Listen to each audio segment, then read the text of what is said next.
Hello बच्चों, कैसे हो आप लोग? अच्छे हो? Very good. तो हम पढ़ रहे थे क्या, केमिकल काइनेटिक्स। और केमिकल जो काइनेटिक्स है उसके दो प्यारे प्यारे वीडियो हमारे क्या हो चुके हैं, कंप्लीट हो चुके हैं। ठीक है ना?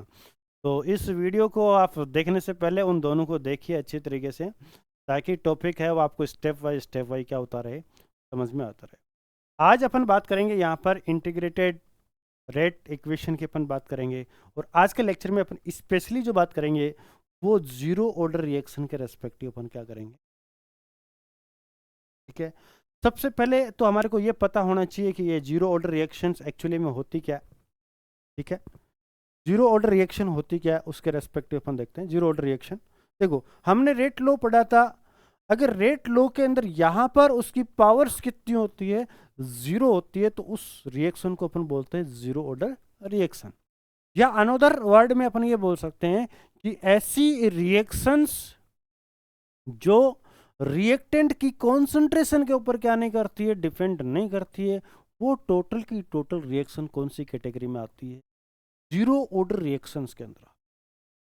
जैसे सिंपल रिएक्शन ले ली मैंने, रिएक्टेंट टू प्रोडक्ट, और इसके लिए रेट लो मेरे पास में ये बन गया। ठीक है? अब देखो इस रेट की वैल्यू क्या होती है, इस रेट यानी रेट इक्वल टू मैं क्या लिख सकता हूं यहां पर लिख सकता हूं minus D R upon D T. ठीक है? इसकी जगह ये वैल्यू आ जाएगी, तो ये वैल्यू मैंने यहां पर ले ली। रिएक्टेंट है तो माइनस का साइन आ गया, ये एज इट इज आ गई। इस इक्वेशन को अपन बोलते हैं क्या, डिफरेंशियल रेट इक्वेशन। क्या बोलते हैं? Differential rate equation. इसका स्पेशल ध्यान रखना, कई बार आपसे पूछ लिया जाता है और अपन आंसर कुछ और देकर आ जाते हैं। ठीक है?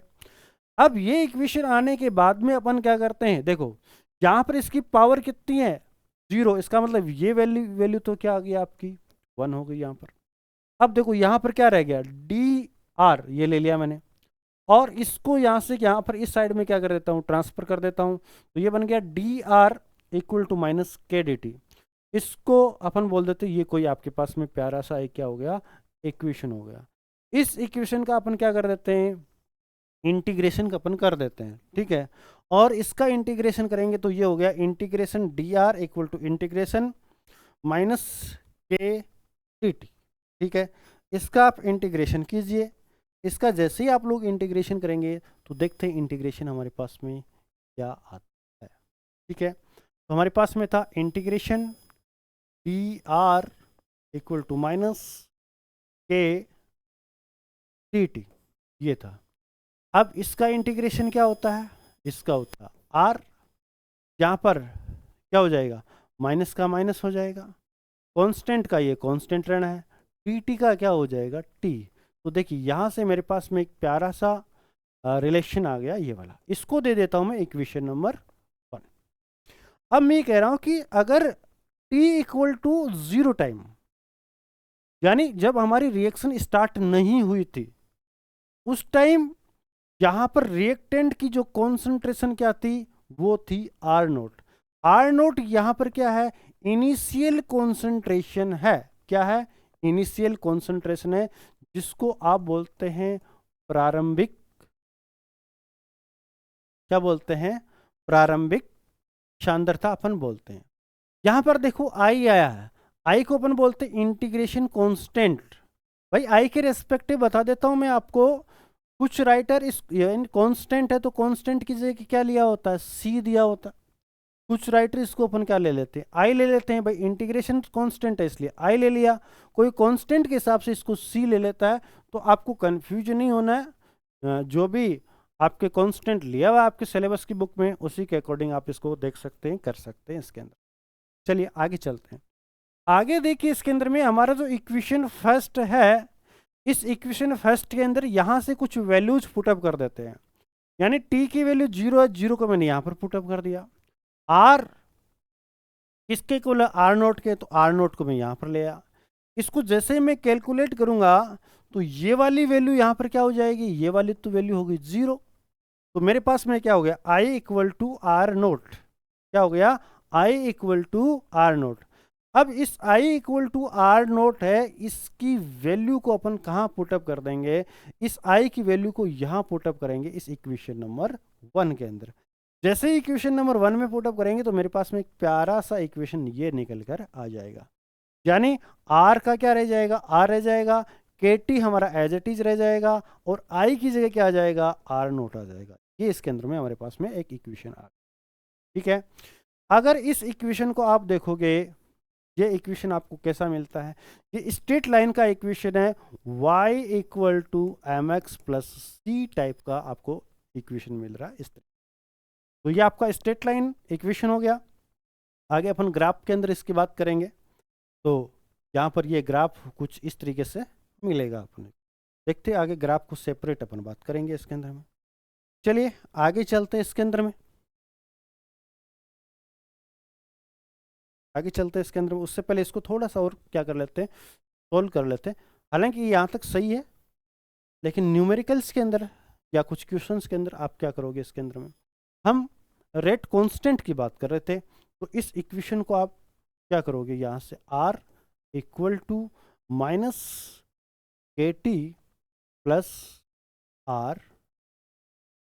ठीक है, देखिए भाई इसके अंदर में आप क्या करोगे, इसके अंदर में k इक्वल टू यहाँ पर इसको क्या लिखोगे, यहाँ लिखोगे r naught minus R upon T. यानी ये इसकी प्रारंभिक सांद्रता हो गई, ये क्या हो गई, अंतिम सांद्रता। यानी initial concentration minus final concentration upon time, ये मेरे पास में आ गई k की value. This is very very important for remember it, इसको आपको ध्यान में रखना। यही क्या है, यही जीरो ऑर्डर के लिए इंटीग्रेटेड क्या है, यही जीरो ऑर्डर रिएक्शन के लिए इंटीग्रेटेड रेट इक्वेशन है, equation number 2। That is clear.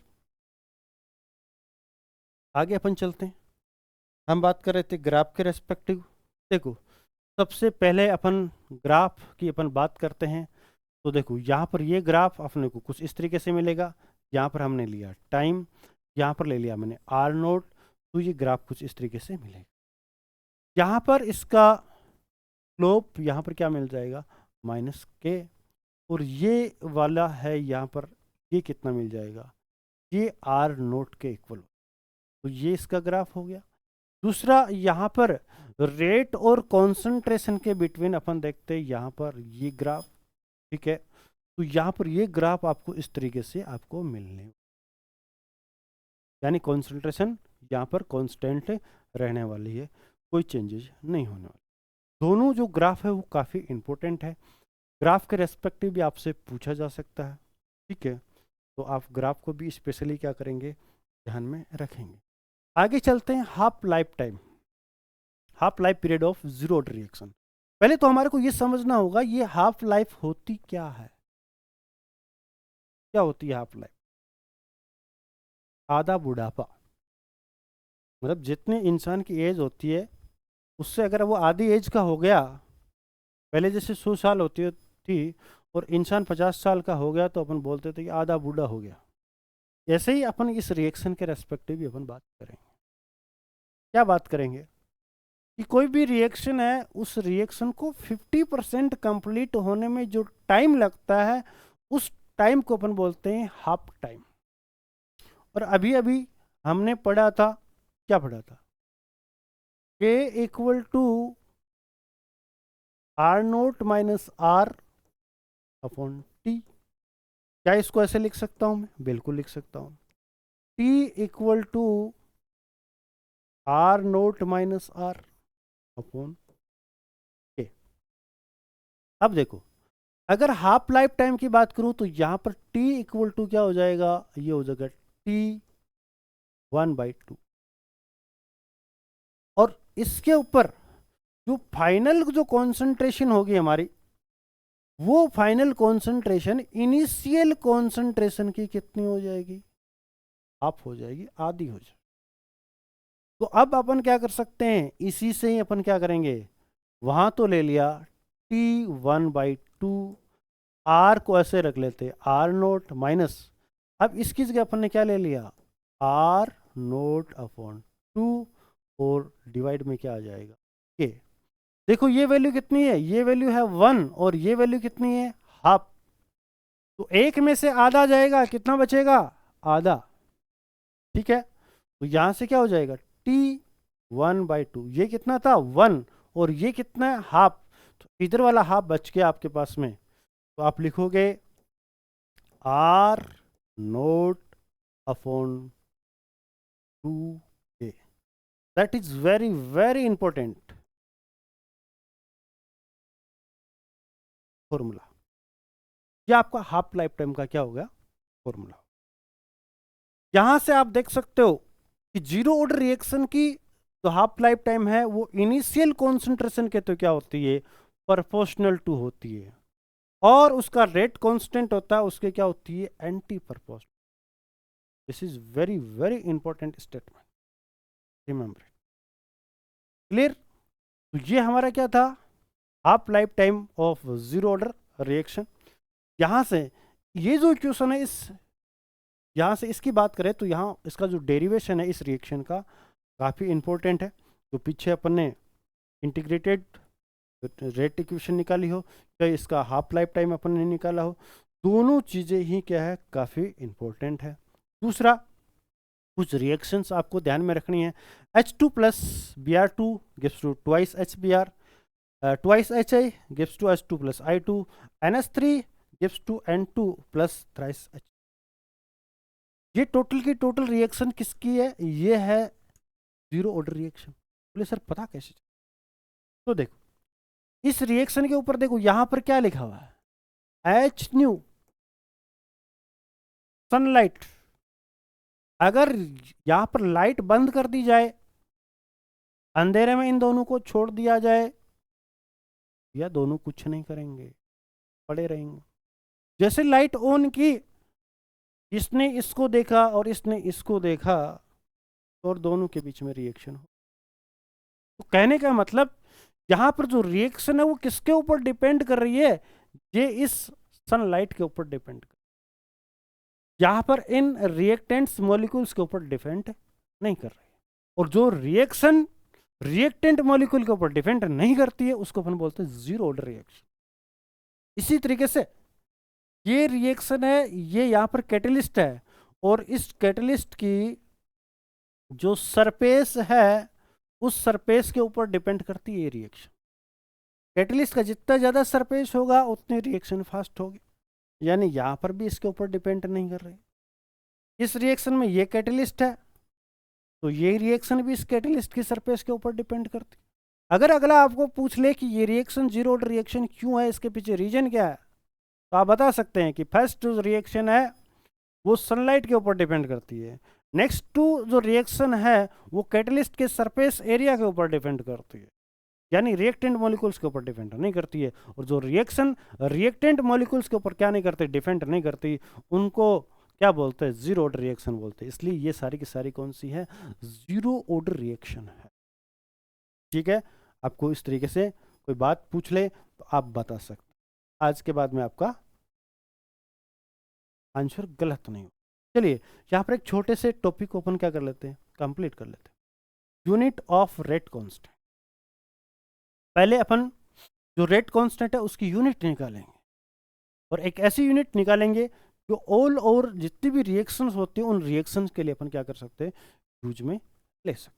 देखो अभी अभी थोड़ी देर पहले अपन ने बोला था कि मैंने लिया था R इक्वल टू, ये प्रोडक्ट था, यहाँ पर मैंने लिया था R यानी रेट इक्वल टू K, और इसकी कुछ पावर्स ले लो, मान लो X जो भी है, ये लिया था मैंने। अब देखो ये यहाँ पर किसको डिनोट कर रहा है, कॉन्सेंट्रेशन को डिनोट कर रहा है। ठीक है, रेट क्या होती है, रेट होती है कॉन्सेंट्रेशन अपॉन टाइम। तो देखिए इसके अंदर में ये ले लिया रेट, ये के, ये कोई भी रिएक्टेंट है उसकी कॉन्सेंट्रेशन, कॉन्सेंट्रेशन की पावर कितनी हो सकती है, एन ले सकता हूं मैं, एन की वैल्यू कुछ भी हो सकती है। रेट यहां पर हो जाएगा कॉन्सेंट्रेशन अपॉन टाइम के। अब अपन क्या करते हैं, इसको इधर ले आते हैं और इस टाइम को इधर ले जाते हैं, ठीक है, सॉरी टाइम को इधर नहीं लाते, ऐसे एज इट इज रखते हैं, यानी कॉन्सेंट्रेशन को इधर ले आए अपन, इसको छोड़ो यहाँ पर।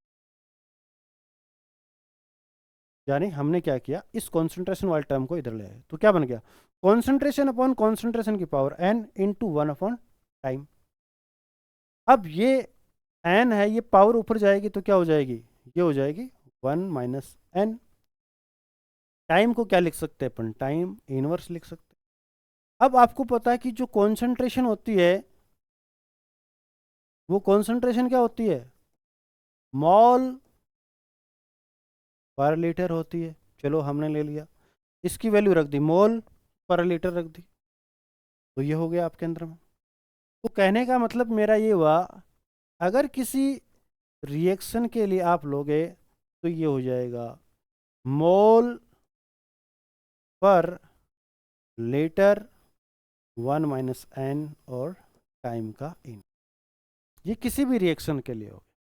अब n की वैल्यू अगर आपने 0 ले ली तो आपकी कौन सी रिएक्शन हो जाएगी, जीरो ऑर्डर रिएक्शन, और n की वैल्यू 1 ले ली तो फर्स्ट ऑर्डर रिएक्शन हो जाएगी, और n की वैल्यू कितनी ले ली 2, तो ये सेकंड ऑर्डर रिएक्शन हो जाएगी, और n की वैल्यू कितनी ले ली 3 ले ली तो थर्ड ऑर्डर रिएक्शन हो जाए।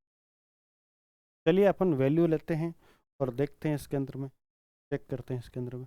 पहले जीरो ऑर्डर रिएक्शन के रेस्पेक्टिव अपन बात करते हैं। देखो हमारे पास में क्या आया, के मोल पर litre 1 minus n into 1 upon time. अब देखो n की वैल्यू यहाँ पर क्या है 0, तो यहाँ पर वैल्यू रख दूंगा 0, तो यहाँ पर इसकी पावर कितनी आ गई 1, अगर पावर 1 आ गई तो मेरे पास में क्या बन जाएगा, ये बन जाएगा mole litre into 1 upon time. Another word में ये बोल सकता हूँ मोल लीटर इनवर्स, और यहाँ पर क्या हो गया time inverse. This is very very important. ये आपको डायरेक्ट पूछा जा सकता है कि जीरो ऑर्डर रिएक्शन का जो रेट कांस्टेंट है उसकी यूनिट क्या हो, वो होगी मोल लीटर इनवर्स और time inverse. That is clear. अब देखिए इसके अंदर में, अब ये अपने कौन सी होगी फर्स्ट ऑर्डर रिएक्शन, इसकी वैल्यू कितनी है 1। देखो अगर यहाँ पर वैल्यू 1 रखूंगा तो 1 माइनस 1 क्या हो जाएगा 0, यानी यहां मेरे पास में आ जाएगा मोल अपॉन लीटर, इसकी पावर कितनी हो जाएगी, और यहां पर इनटू में क्या रहा 1 अपॉन टाइम, और इसको सोल्व करोगे तो आपके पास में ओनली और ओनली यहां पर क्या बचेगा टाइम इनवर्स।